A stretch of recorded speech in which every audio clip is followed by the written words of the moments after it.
का news state देख रहे हैं आप। मैं हूं कुंदन जबैर। इस वक्त की बड़ी खबर से बुलेटिन की शुरुआत करते हैं। बड़ी खबर है बीजेपी अध्यक्ष जेपी नड्डा से जुड़ी हुई, जो 2 दिवसीय दौरे पर उत्तर प्रदेश आए हैं।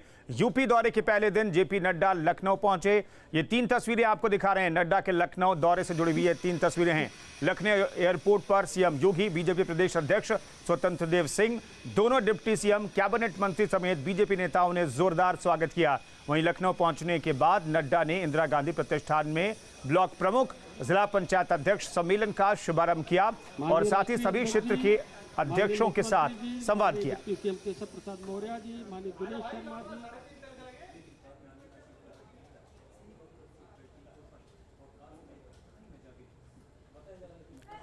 वहीं सीएम योगी ने पंचायत चुनावों में अड़ंगा डालने को लेकर विपक्ष पर जमकर तंज कसा। सीएम योगी ने कहा कि जब पंचायत चुनाव हमने पूरी सुरक्षा के साथ कराने का फैसला लिया तो विपक्ष ने उसे खूब रोकने की कोशिश की।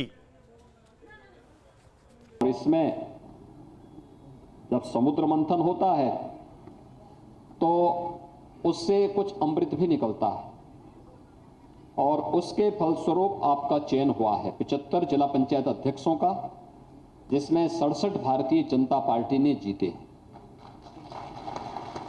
825 विकास खंडों में ब्लॉक प्रमुखों का चुनाव संपन्न हुआ, जिसमें लगभग 700 भारतीय जनता पार्टी ने चुनाव जीते हैं।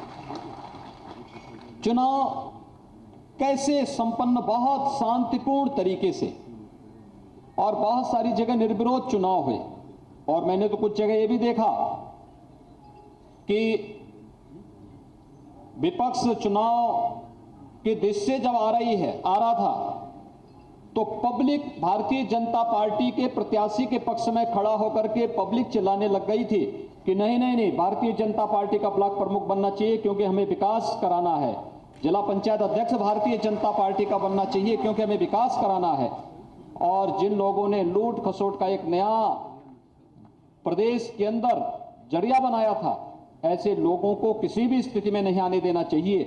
पब्लिक की प्रतिक्रिया वास्तव में देखने लायक प्रतिक्रिया।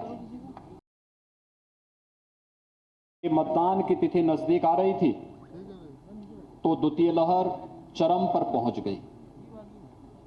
लोगों को कुछ नहीं, उस समय एक ही आरोप विपक्ष लगा रहा था और लगा रहा था कि पंचायत चुनाव नहीं कराने चाहिए थे। उनको विकास से कोई मतलब नहीं, वे संवैधानिक प्रक्रिया को रोकना चाहते थे। हम लोगों ने कहा कि हम कोरोना को भी नियंत्रित करेंगे और पंचायत चुनाव को भी संपन्न करेंगे और अंततः पंचायत के चुनाव प्रदेश के अंदर देश की सबसे बड़ी आबादी के राज्य में सकुशल संपन्न हुए। बीजेपी के राष्ट्रीय अध्यक्ष जेपी नड्डा आज से 2 दिन के यूपी दौरे पर हैं। लखनऊ पहुंचे जेपी नड्डा ने इंदिरा गांधी प्रतिष्ठान में ब्लॉक प्रमुख और जिला पंचायत अध्यक्षों के सम्मेलन में शिरकत की। इस दौरान उनके साथ मुख्यमंत्री योगी आदित्यनाथ और प्रदेश अध्यक्ष स्वतंत्र देव सिंह भी मौजूद रहे। इसके अलावा प्रदेश के दोनों डिप्टी सीएम मौजूद रहे। अपने संबोधन में राष्ट्रीय अध्यक्ष जेपी नड्डा ने कहा कि मोदी और योगी सरकार की जमकर उन्होंने तारीफ भी की और कहा कि दोनों की सरकार योजनाओं का लाभ देने वाली है, आप बस लेने वाले बने। आपका काम है कि आप पता कीजिए कि कितने लोग हैं झोपड़पट्टी में रहने वाले, उनको हम प्रधानमंत्री आवास योजना में कैसे जोड़ सकते हैं।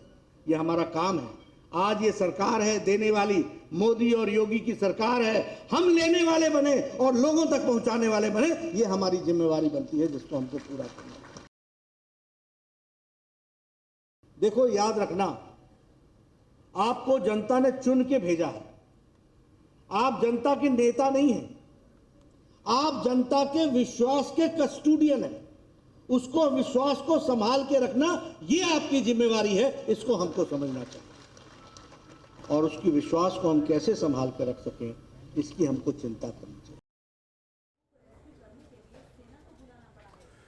वहीं विधानसभा चुनाव को लेकर बीजेपी पूरी तरह से तैयारी में जुट गई है। बीजेपी ने चुनाव का रोड मैप भी तैयार कर लिया है। संगठन महामंत्री सुनील बंसल ने ब्लॉक प्रमुखों और जिला पंचायत अध्यक्षों को कार्यक्रम के बारे में जानकारी दी।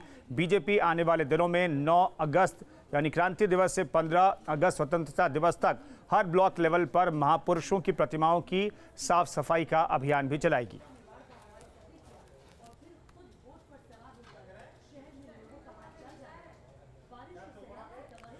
17 अगस्त से यूपी विधानसभा का मानसून सत्र शुरू होने जा रहा है। इस सत्र में सरकार कई विधेयक और अध्यादेश लाने की तैयारी में है। वहीं विपक्ष ने भी कई मुद्दों पर सरकार को घेरने की तैयारी कर ली है। पंचायत चुनाव और महिला सुरक्षा सहित कई मुद्दों को लेकर सत्र में विपक्ष हंगामा कर सकता है। 24 अगस्त तक चलने वाले इस सत्र में जहां 17 अगस्त को विधानसभा में अध्यादेश और अधिसूचनाएं पेश की जा सकती है, वहीं 18 अगस्त को कई महत्वपूर्ण विधायी काम हो सकते हैं, जबकि 20 अगस्त को सदन में अनुपूरक बजट पेश किया जाएगा। इसके साथ ही 24 अगस्त को बजट पर चर्चा के बाद इसे पास किया जाएगा।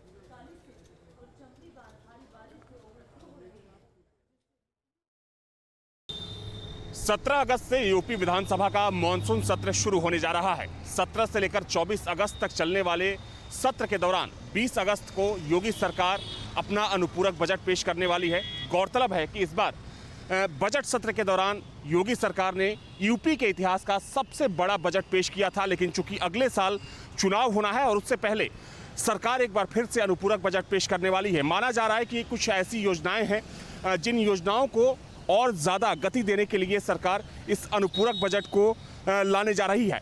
हालांकि अनुपूरक बजट को लेकर विपक्ष ने सरकार पर हमला बोलते हुए कहा है कि जो पहले सरकार ने बजट पेश किया था उसी बजट में से जो पूरा फंड का प्रावधान किया गया था वो फंड अभी तक खर्च नहीं किया गया है। वैसे में जो बजट आने जा रहा है ये पूरी तरीके से चुनावी बजट होगा। वीडियो जर्नलिस्ट अमित सिंह के साथ Avinash Singh, News State Lucknow. CM Yogi ने तहसीलों और थानों में पुलिसकर्मियों की कार्यशैली की रिपोर्ट मांगी है। मुख्यमंत्री ने थानों और तहसीलों के कार्यों की समीक्षा के लिए वरिष्ठ अफसरों को निर्देश दिए हैं। उन्होंने कहा कि जनता के हितों को प्रभावित करने वाले मामलों और लोगों की शिकायतों के निस्तारण की समीक्षा की जाए। सीएम ने 1 हफ्ते में रिपोर्ट भी मांगी है। मुख्यमंत्री ने थानों और तहसीलों में जो फरियादियों की समस्याएं अभी तक अटकी हुई हैं उनके समाधान करने की बात कही है। इसके लिए अपर मुख्य सचिव गृह अवनीश अवस्थी और पुलिस महानिदेशक मुकुल गोयल को जिम्मेदारी दी गई है। थानों में रोजाना कार्यों की समीक्षा और अपर मुख्य सचिव राजस्व मनोज कुमार सिंह को तहसीलों में किए जा रहे कार्यों की समीक्षा के निर्देश दिए। दरअसल जनता दर्शन के दौरान बड़ी संख्या में लोग जिलों से ऐसी समस्याएं लेकर आ रहे थे जिनका स्थानीय स्तर पर ही समाधान किया जा सकता था, और मुख्यमंत्री ने जनता दरबार में जब ये सारी समस्याएं देखी तो ये खास निर्देश दिए।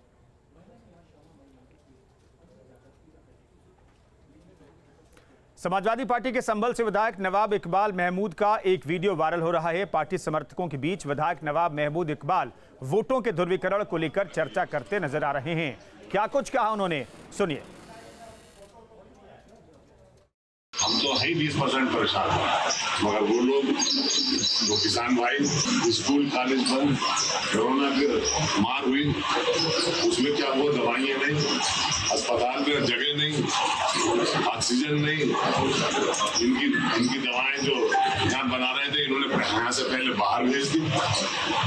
ये सब देखकर भी आपके साथ हिंदुस्तान का 80%